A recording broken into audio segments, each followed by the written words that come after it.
Hello guys, welcome to the lovely Monday weather stream here. I hope you guys are having a wonderful day. Let me double check and make sure my mic is working. Okay, it is good. Good to see you guys all in here. We've got some things to discuss on the warm weather and severe weather side of things and a potential winter storm, or not winter storm. I am so used to saying winter storm, it's driving me crazy.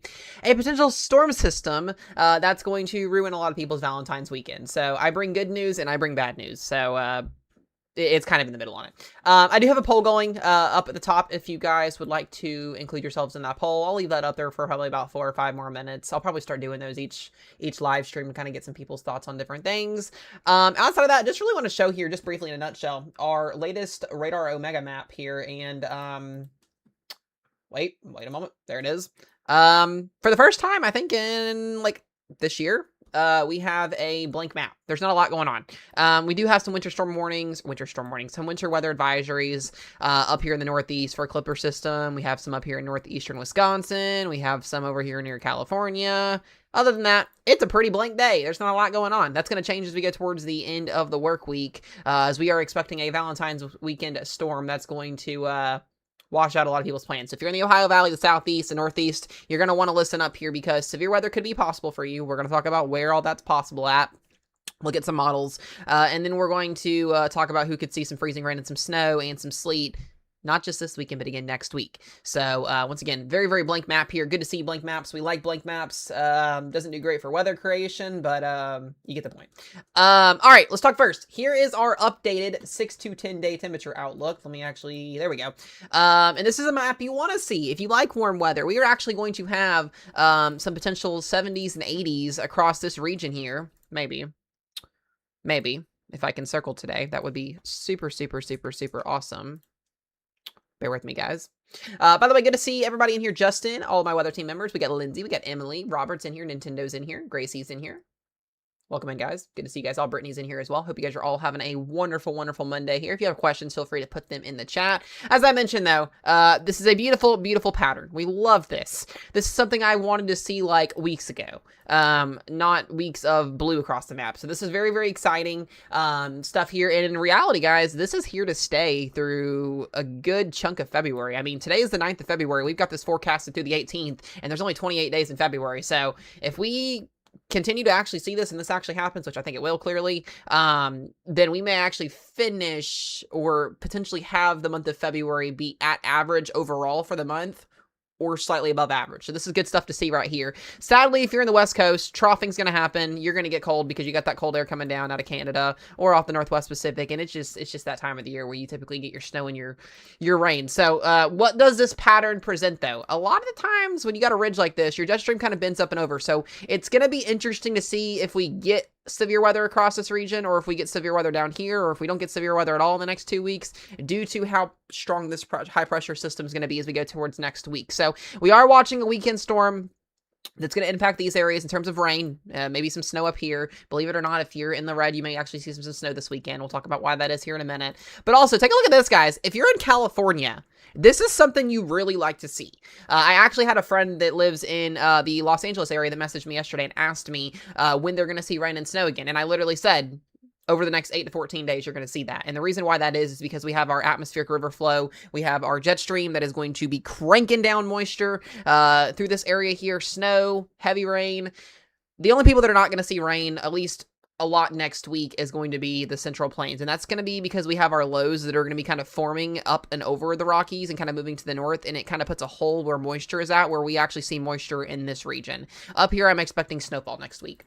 At least as of right now, unless, something changes on the models. I will mention also, guys, as we get ready to talk about what's going to happen with our models, the GFS right now is actually winning the battle this week with our weekend storm. The European actually just corrected slightly further south to the GFS, which is interesting. We don't see that happen a lot. So let's go ahead and talk here about what we're looking at with our jet stream. I want to go ahead and start with the Euro, and then I will show what the GFS is doing, and then we can kind of talk and answer questions and kind of do all the lovely stuff that comes in between there. So also, Emmanuel, good to see you, one of my members as well. I appreciate you for hopping in here. Donut Dealer as well, good to see you. If you guys are new in the chat, let me know. I'd love to say hi to some newer people. I try to engage with my entire chat, so good to see you guys in here. If you're new, let me know. If you're old or sub-new or wherever you fit in the crowd, let me know. We have about 80 people in here, so I appreciate y'all for joining in. We're going to answer questions. We're going to talk here. Let's talk with our latest Euro model, like I said here, kind of, then we'll walk through what's going to happen with the GFS. Two things to watch. There's our ridge, or at least semi-ridge developing. It's not as impressive as it would be during the fall, or during the summer months, so clearly it's February. We're not going to see that. But this is the first piece of energy. So we've got a Baja cutoff low, and this is going to basically, in a nutshell, move through the southeast. And what that's going to do is it's going to bring some rain, some light rain on Tuesday night into Wednesday while most people are sleeping. I don't expect this system to be much of an issue at all. So, and that's a good thing. So we'll mostly have a pretty quiet week across the United States here, as we will see a little bit of moisture down in the southeast. Not a lot with this here, but this is where things get really, really interesting. And we were talking about this last Friday when I posted it in my last live stream about, you know, what next weekend was going to look like for Valentine's Day. Well, the models were trending with the system more on the wintry side of things, and this is why this is a problem in our weather world right now, in our weather forecasting world. Even some of our Mets are doing this, sadly, but this is why you do not post a model run on social media that shows snowfall 9 days out and tell people this is not a forecast. We're watching for this, or whatever you caption over top of it, because that set scenario no longer exists. We no longer are looking at snowfall next weekend for South Carolina and North Carolina yet, like models were showing back on Friday. That's why you don't do that stuff.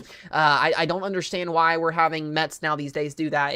There's a certain crowd of them, and it's happening, and it's just crazy. But anyways, we don't do that here on the channel. Sorry. If you look for forecasting 9 to 12 days out, I don't do that here. But anyways, as I was saying though, here's our system that is going to be diving south. And like I said, the latest Euro run has corrected. The Euro had this system up here last night on the midnight run, and now it's corrected further south where our GFS is at. So surprisingly enough, it has this down here. It actually has a pretty decent little trough ejection here. So we actually could see a decent little open warm sector here on Saturday afternoon. I do think personally, I'm going to say this now. I do this. You guys know I do this during severe weather season if you've watched me before. When the Storm Prediction Center, like it has been for the last 3 days, has been mentioning that it's going to add a 15% slight risk highlight for Saturday, like it has been for the last 2 or 3 days now, it just hasn't done it yet due to uncertainties. I'm going to go ahead and tell you where it's more than likely going to be at. I expect the slight risk in the next 2 or 3 days to be issued smack dab right there. I would expect a decent sized slight risk. And the reason why I say that is because our model consistency is favorable for severe weather down there. We are going to have dew points in the mid to upper 60s. We're going to have about 500 to 1,000 joules per kilogram of instability on Saturday. So if you got Valentine's plans on Saturday, good luck. It's going to be a washout, and it's going to be potentially with severe weather. I would move your plans to Sunday or have them on Friday night. Friday night would probably be a better option because this area will have severe weather on Saturday. We will more than likely be being in severe weather coverage mode on Saturday. So keep that in mind. This will probably be our first big severe weather episode, but decent severe weather event potentially in a little bit of time. So not like an outbreak or anything like that, but this is going to cause some disturbance with our jet stream being here like this. And you can already start to see as we go into the late half of the weekend here, our next system kind of setting up here. We have a ridge developing. Interestingly enough, last week on Friday, we were talking about like the Daytona 500 is this Sunday for any of you NASCAR junkies in here like myself. This is not what you want to see. This is literally around the time of the NASCAR start. And we're going to have rain and thunderstorms. So do they get the race in on Sunday? Do they move it to Monday? We're going to have to see how this happens. It may be a very, very late night if you're in Daytona on Sunday, and we may have a couple of red flags if this happens, just saying. Because I was hoping we were going to avoid this, but more times than not, the last 3 NASCAR Daytona 500 races that have opened the season have had rain involved at some point in them, or the race has been moved or delayed to Monday. So keep that in consideration if you're down there. The good news is, next week, we do open up with a ridge, and that's going to really send that warm air flying next week. So that beautiful map that we were looking at a minute ago, this is where that warm air starts to evect northward as we go into Monday and Tuesday next week. So if you're not getting out of the 30s and 40s this week, Pennsylvania, Ohio, Indiana, if you're sitting in Kentucky, you're kind of in the sweet spot. We're going to be in the 60s a couple days this week and then drop back down again with a cold front coming through. But if you're not getting in or getting out of the 40s and 50s this week, you will next week. And that's just due to a stronger ridge that's going to be in place. At least it's what the trend is for now. So that system will actually move off the coast, and next week is where things get really interesting. I don't want to spend too much time next week. The models the last couple of days were showing a very, very aggressive low pressure system, actually further displaced to the south, kind of like a negative tilt like this, and it had a gargantuan severe weather event for the southeast. At least today, the models have kind of the European says, I don't like that option anymore. We're going to go with this low further north. The GFS does show it, and I'll show what that looks like here. in just a few moments as well. And then as we go towards the end of the run, you'll start to see, you know, our jet stream gets bendy and wavy, and, you know, you can see severe weather and all the active storm systems coming in. So something that we're going to be watching there as well with this system. So outside of that, like I said, temperature anomalies, guys, are beautiful. You see these oranges and these clears and the whites that's above average to near at average. The only people that are going to be below average are going to be the West Coast and at least the western half of the United States as we go through the end of the month. So if we can keep this pattern locked in through the rest of February, at least mostly through the rest of February, this is really, really good for if you don't like snow. If you do like snow, this is not a pattern you want to see, especially for the eastern half of the United States. This does not bring snow. This favors very warm air. It favors, you know, potentially even some snow further to the north, like the high plains up here, but this is not going to bring snow to the southeast again. So if you are looking for that, good luck. It's just this pattern does not favor that right now, at least unless something were to change. So something I'm watching there, the GFS does show a little bit of a different solution. I'll talk about what that looks like here in just a moment. Here's our latest precip outlook. You guys can see as well here what things are going to do. We have that little disturbance with some scattered rain showers Tuesday night into Wednesday morning down here across the southeast, the lower Ohio Valley, and Tennessee Valley. Not expecting much with that. High pressure moves in. So interestingly enough, most of us in the Ohio Valley this week are going to actually have our warmest temperatures today and tomorrow. So you can kind of see where that red isobar line is at here. That's about 40 degrees plus. We're going to actually have this jet stream kind of bend down and kind of suppress this ridge because the overall ridge is not that strong this week. And what's going to happen is that high pressure system will develop and we're actually going to see a colder half of the week. So if you're in the Ohio Valley this weekend, it's going to start out warm today and tomorrow and then maybe into Wednesday, depending on where you're at. And then it's going to trend back cold again this weekend and then warm up again. We'll talk about that here in a second. We could see a burst of light snow accumulation for like southern Wisconsin, northern Illinois, Iowa, southern Minnesota, potentially on Wednesday and Thursday with a little clipper system there. Outside of that, high pressure dominating. The Northeast is still going to be pretty cold this weekend. And then we get into the weekend and here's that system pushing our warm front to the north. But the problem is going to be we just don't really get that jet stream further to the north to allow for extremely, extremely warm air. And you can see, guys, it's going to be a washout for a lot of people this weekend. I mean, you're going to get severe weather down here, but more than likely at some point on Saturday, and you're just going to have rain on Delage through this whole entire area. So, good luck if you have outside plans this weekend. I just don't see a lot of people getting those in. If you're down here for the Daytona 500 this weekend, good luck as well. This comes through about 1 o'clock in the afternoon. They may get a couple hours worth of it in. It's going to be really interesting to see how this plays out, at least with the latest model trends with this. And then eventually what the European likes to do is it turns this thing into a nor'easter and we get snowfall for PA and New York and all the way up into Massachusetts. And this thing cranks out at 980 millibars as a bomb cyclone and moves out. So, and then after that, though, we get a warm front next week that lifts to the north, and then you can see more snow for the Ohio Valley and PA next week. As that, you know, you can kind of see the boundary that's going to be set in place next week. I don't know how much I buy this yet, but you can see where a clipper system may be introduced. We're going to be sitting in the 50s down here and sitting in the 30s up here.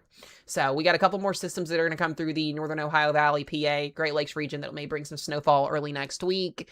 And then after that, we warm up, more snow again. And then, you know, you guys can kind of see even some ice and snow. So the reality of it is if you're in this area right in here, it sucks. It sucks. I would expect snowfall, at least snowfall potential and wintry precip potential to kind of be locked in place. You may get a couple days above in the nice weather this week, but outside of that, this is kind of the overall general trend right now. We'll have to watch, like I said, through next week what happens. But at least this week's storm, it's going to be a cold rain for you guys this weekend. And then if you're down here, we're going to be warm and happy, stormy at times. This is the place to be if you're down here. This is where you want to be at, the southeast. If you're over here, you're sucking and you're sad. I hate to do this to you guys, but it sucks. As much as I wish I could change that, and the West Coast is getting absolutely battered with atmospheric rivers. So I expect some flooding potentially to be an issue for the West Coast as well. We'll just kind of be watching. Granted, this is one run. You know, we'll see how things trend. We'll take a look at the GFS here in a moment, but the European is kind of what I'm kind of grabbing onto right now just because it's been pretty, in general, consistent. The GFS here, or not the GFS, the Euro with our dew points, talking about our severe weather potential for this weekend, and then I'll answer some questions here in just a moment from you guys. Little push of our dew points. Believe it or not, if we actually had a little bit more instability here, we would actually have a little decent severe weather throughout tomorrow across this region because the dew points are, you know, not in the 60s. You don't... There's always that argument, do you need dew points in the 60s to have severe weather? No, we've had severe weather in the 30-degree dew point range in the high plains with a tornado on the ground before. We had that happen last year. in like February or March. But when you're down here in the Dixie Alley region, you want to have your dew points pretty moist in the 60s to, have a plentiful shot at severe weather. Not expecting anything with this, Tuesday and Wednesday. But as we go towards the middle of the week and into the week here, look at this. We get that shortwave coming in, little open warm sector here. And I really want to see how far north does this trend. Do we get this a little bit further to the north? Do we get it further to the north here? Do we kind of keep it baseline? This is a little area here for severe weather, potentially on Saturday here. And if I were to be, I guess storm chasing on Saturday, where would I probably be at? Probably honestly not at the setup, but I would probably be somewhere here in Louisiana. It looks like Louisiana will get smacked more than likely on Saturday here, potentially with some isolated to low-end severe weather threat and then some heavy rainfall for you guys. So once again, if you got Valentine's Day plans this weekend near Louisiana, Mississippi, Southern Arkansas, East Texas, good luck. Unless they're indoor plans, because this warm front will trend eastward, and depending on how the moisture and the instability trend through this week here, once our short range and medium range models come out, we may actually see a corridor of severe weather on Sunday for this area up in here. So I'll be watching for that on Sunday afternoon. But once again, this is not going to be a tornado outbreak. This is not going to be a severe weather outbreak. This is not by all means this impressive looking trough. I think the highest risk zone we get out of this on Saturday would be a slight risk, if that. And the SPC may go with that over the next couple of days. We'll kind of see how that plays out. As we go towards next week, as I mentioned, like I said, potentially a severe weather threshold late next week again.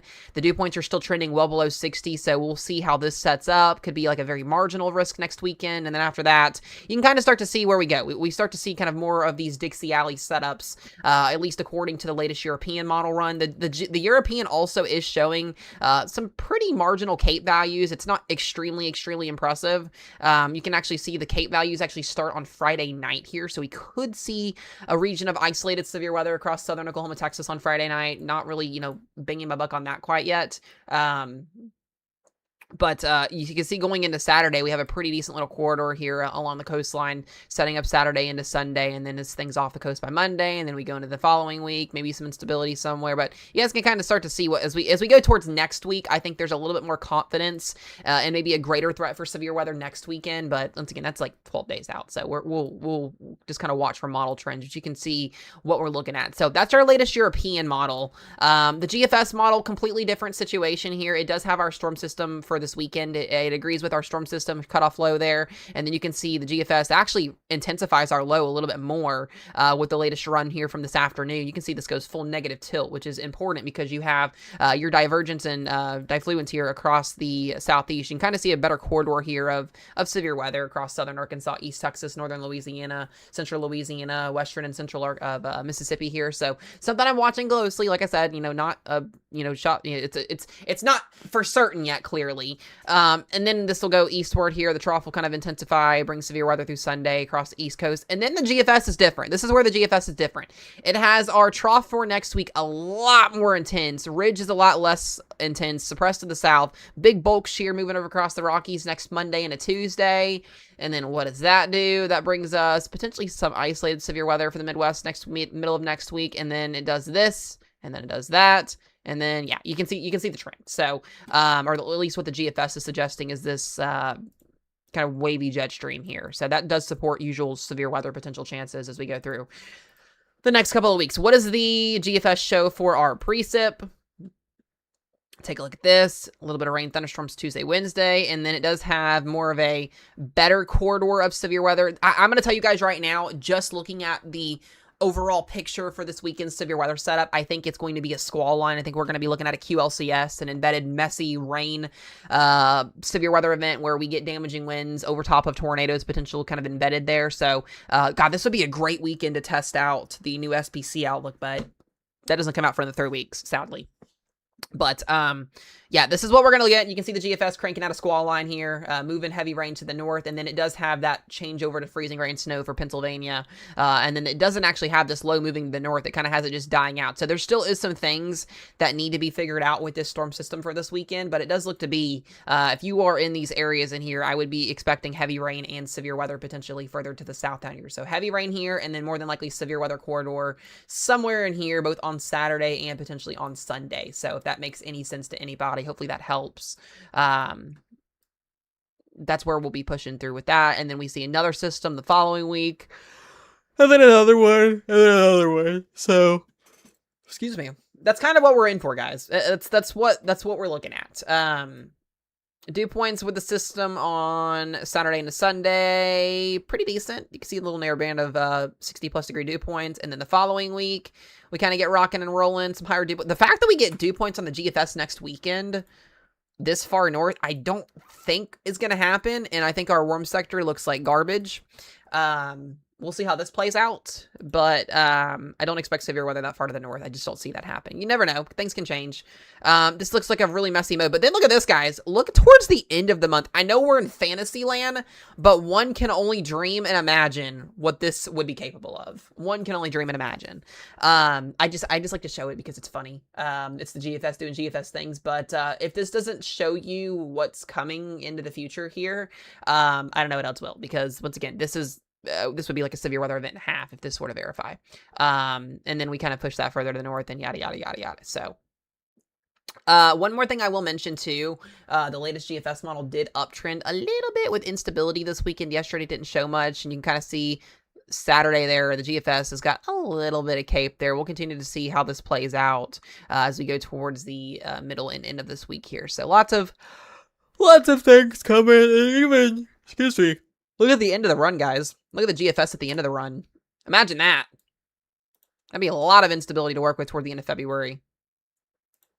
That'd be something right there. That'd be a big-time severe weather event right there, if we got that to play out. But that's a ways of the ways out there. Oh yeah, let me look at let's look at QPF totals here, and then I'll answer some questions if you guys have any questions. Yeah, so latest GFS model, QPF totals through middle of next week. This is the higher corridor of heavy rainfall, about 3 to 5 inches embedded in here. And then you can see your additional, 1 to 3 inches of rainfall outside of that. West Coast is going to get nailed with rain and snowfall again. So I wonder if we start to see those higher hydrological outlooks or hydrological outlooks for the West Coast here. And you can see the snowfall that'll be cranking out again for the higher elevations of California. We'll see that snow and rain all the way up north there. And then we just have a drought setup here for these areas with not a lot happening. So yeah, that's what we've got to work with, guys, over the next couple of weeks. It's just really kind of watching trends and kind of seeing how these model runs play out this week, because that sets the stage for this weekend and then for next week. So I don't think we have a general thunderstorms for the West Coast there. Yeah, I'm not expecting any severe weather until we get closer to the end of the week. So, all right, let me look at the chat here. What we guys got? Justin says I need the ice to melt. Dude, literally, our snowpack is finally almost melted, so it's about out of here as well. Ashley, you're supposed to be 50 degrees today. That's exciting. And then you're going to be probably cold again for the rest of the weekend, which sucks.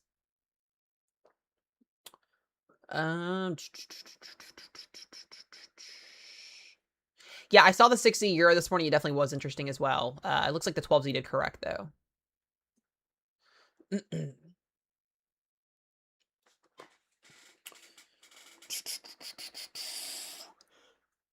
Oh man, I have so much schoolwork to crank out today. So much schoolwork to crank out. So I will be busy doing schoolwork today, probably every single day this week outside of doing streams and stuff with you guys. I probably won't have a lot of game streams this week on TikTok, just if you watch those. I want to try and get as far ahead as I can in case severe weather does come with a vengeance as we head into March. So let me get back here. Look at that beautiful temperature outlook map that we got. Y'all are a very quiet bunch today. Very quiet bunch. Let's go back up here and see if I missed anything. Yeah, Robert, if you're still in here, rain has backed off for you guys. I'm not expecting any rain until probably next week. Unless the models change a little bit.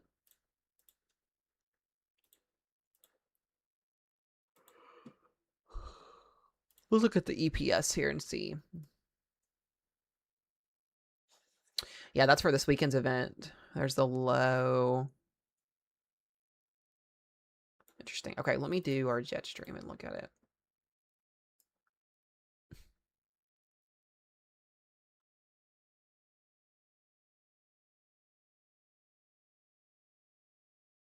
Yeah, the EPS keeps our jet stream pretty flowy through the end of the month as well. Doesn't look like a big severe weather pattern, though, at least from the European standpoint.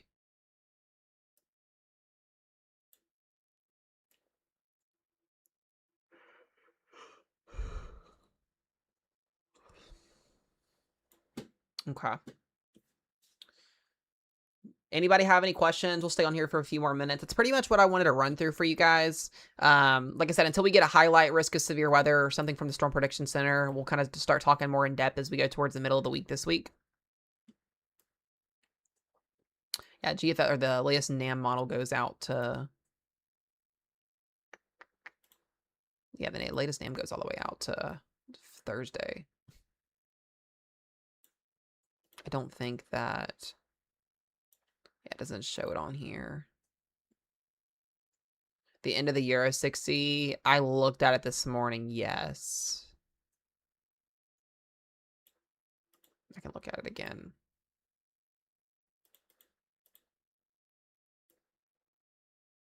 Yeah, that's what it was showing for this week. It had the low further to the north, which it corrected itself on the 12Z run. So yeah, the Euro had the low up here on Sunday, where now the Euro has it down here on Sunday.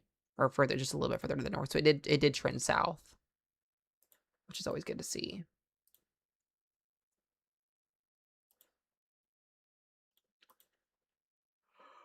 I'm so tired. Oh my god. It is further south. Yeah. How am I doing today? I'm doing good, Real Time Storms. Good to see you, by the way. Hope you're doing well. Hope you guys are all doing well.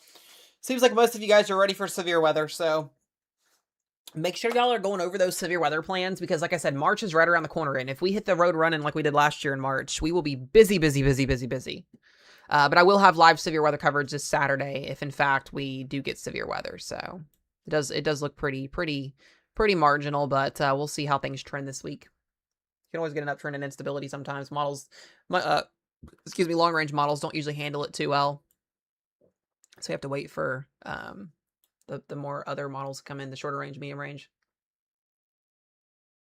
Yeah, and it probably will be. That sounds about right. It looks like we'll have a line of thunderstorms. Could have some QLCS tornadoes. I was looking at the low-level jet as well. Let me actually kind of run down here real quick.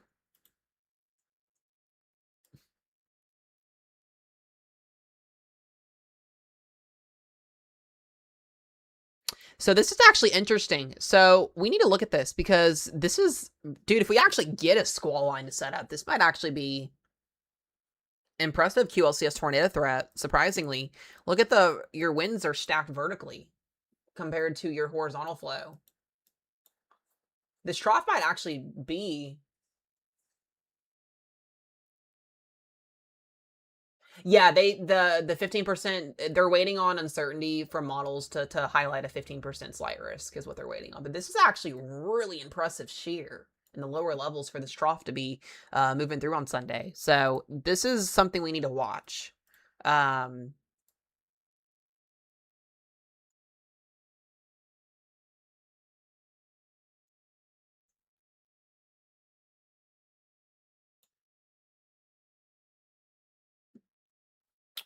Let me look at the vertical stacked shear again. Yeah, your winds are going this direction in the upper levels, and in the lower levels, they're crossing. So you would have an embedded QLCS tornado threat in here if we were to get a squall line out of this event.